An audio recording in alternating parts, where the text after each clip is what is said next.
First of all, the most important artifact in agility, especially in Scrum, Scrum uses the term increment.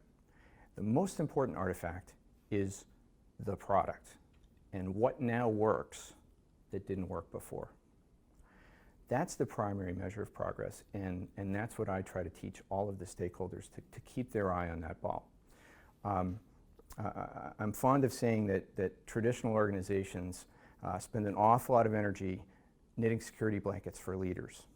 So making the case that the project's healthy. The beauty of agility is you can directly observe if the project's healthy, right? Early on, you want to see all of the risky things start to work. Then you want to see the happy path work.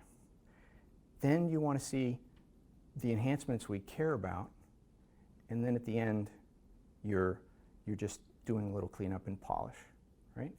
If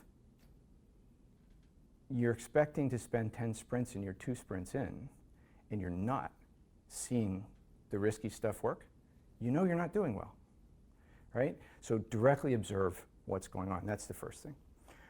The second thing then is it's really important what you measure and how you describe work.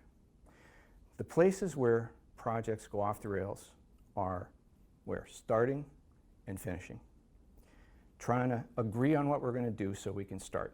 And agility just says, just start. Start with the scariest part, build it, see what you think, right? The other hard part is finishing. It's easy. The project's super healthy until you get to the end, and then we've got this huge bug burning down that we didn't expect, and it takes forever to finish. So the way agility handles that is, if you want to get good at finishing, finish more often. So you need to describe work as finished. It's not technical tasks that an individual can do. It's a piece of integrated, user-relevant functionality that requires the whole team to deliver. And it has to be integrated together, and all those integration risks dealt with every iteration. If you're describing work in that way, if you're describing work in business terms, tiny little slices in business terms, but business terms nonetheless, then progress through that can be projected through the remainder of the backlog.